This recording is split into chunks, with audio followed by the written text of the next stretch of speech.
De Samuel, chapitre 3. La guerre dura longtemps entre la maison de Saül et la maison de David. David devenait de plus en plus fort, et la maison de Saül allait en s'affaiblissant. Il naquit à David des fils à Hébron.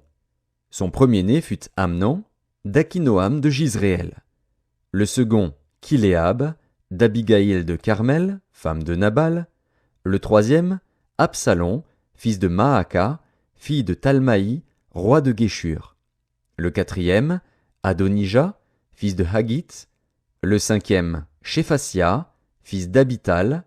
Et le sixième, Jitréam, d'Égla, femme de David. Ce sont là ceux qui naquirent à David à Hébron. Pendant la guerre entre la maison de Saül et la maison de David, Abner tint ferme pour la maison de Saül. Or Saül avait eu une concubine, nommée Ritspa, fille d'Ajja. Et Ish-Boshet dit à Abner, « Pourquoi es-tu venu vers la concubine de mon père » Abner fut très irrité des paroles d'Ish-Boshet, et il répondit, « Suis-je une tête de chien, qui tienne pour Juda ? Je fais aujourd'hui preuve de bienveillance envers la maison de Saül, ton père, envers ses frères et ses amis. Je ne t'ai pas livré entre les mains de David, et c'est aujourd'hui que tu me reproches une faute avec cette femme.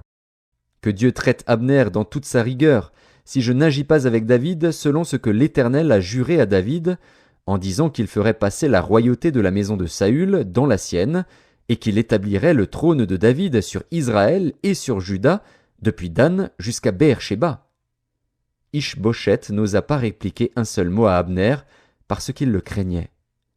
Abner envoya des messagers à David pour lui dire de sa part, « À qui est le pays ? Fais alliance avec moi, et voici, ma main t'aidera pour tourner vers toi tout Israël. » Il répondit, « Bien, je ferai alliance avec toi. Mais je te demande une chose, c'est que tu ne vois point ma face, à moins que tu n'amènes d'abord Michal, fille de Saül, en venant auprès de moi. » Et David envoya des messagers à Ish-Boshet, fils de Saül, pour lui dire, « Donne-moi ma femme Michal, que j'ai fiancée pour 100 prépuces de Philistins. » Ish-Boshet la fit prendre chez son mari Paltiel, fils de Laïch. Et son mari la suivit en pleurant jusqu'à Bachurim. Alors Abner lui dit, « Va, retourne-t'en. » Et il s'en retourna. Abner eut un entretien avec les anciens d'Israël, et leur dit, « Vous désiriez autrefois d'avoir David pour roi. Établissez-le maintenant, car l'Éternel a dit de lui, « C'est par David, mon serviteur, que je délivrerai mon peuple d'Israël de la main des Philistins et de la main de tous ses ennemis. » Abner parla aussi à Benjamin, et il alla rapporter aux oreilles de David à Hébron ce qu'avait résolu Israël et toute la maison de Benjamin. Il arriva auprès de David à Hébron, accompagné de 20 hommes. Et David fit un festin à Abner et à ceux qui étaient avec lui. Abner dit à David, « Je me lèverai, et je partirai pour rassembler tout Israël vers mon seigneur le roi. Ils feront alliance avec toi, et tu régneras entièrement selon ton désir. » David renvoya Abner, qui s'en alla en paix. Voici, Joab et les gens de David revinrent d'une excursion et amenèrent avec eux un grand butin. Abner n'était plus auprès de David à Hébron, car David l'avait renvoyé, et il s'en était allé en paix. Lorsque Joab et toute sa troupe arrivèrent, on fit à Joab ce rapport. Abner, fils de Ner, est venu auprès du roi, qui l'a renvoyé, et il s'en est allé en paix. Joab se rendit chez le roi, et dit, « Qu'as-tu fait ? Voici, Abner est venu vers toi. Pourquoi l'as-tu renvoyé et laissé partir ? Tu connais Abner, fils de Ner.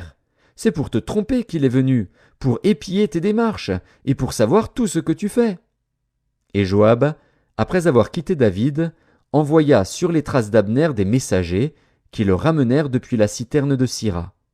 David n'en savait rien. Lorsqu'Abner fut de retour à Hébron, Joab le tira à l'écart au milieu de la porte, comme pour lui parler en secret, et là il le frappa au ventre et le tua, pour venger la mort d'Asaël, son frère.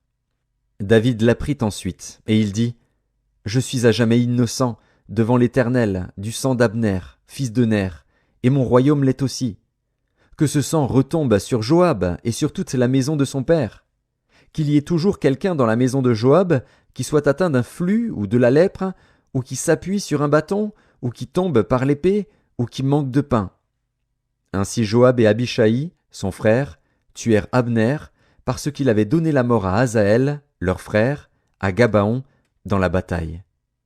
David dit à Joab et à tout le peuple qui était avec lui, « Déchirez vos vêtements, saignez-vous de sacs, et pleurez devant Abner. » Et le roi David marcha derrière le cercueil.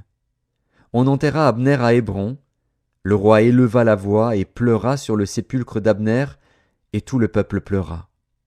Le roi fit une complainte sur Abner et dit, « Abner devait-il mourir comme meurt un criminel? Tu n'avais ni les mains liées, ni les pieds dans les chaînes.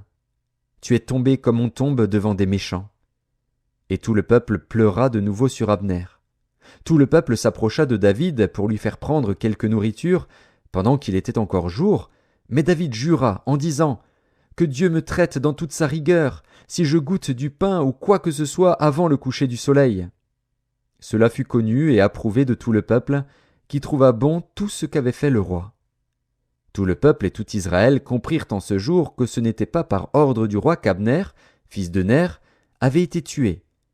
Le roi dit à ses serviteurs, « Ne savez-vous pas qu'un chef, qu'un grand homme, est tombé aujourd'hui en Israël? Je suis encore faible, quoique j'ai reçu l'onction royale. Et ces gens, les fils de Tseruja, sont trop puissants pour moi. Que l'Éternel rende selon sa méchanceté à celui qui fait le mal. »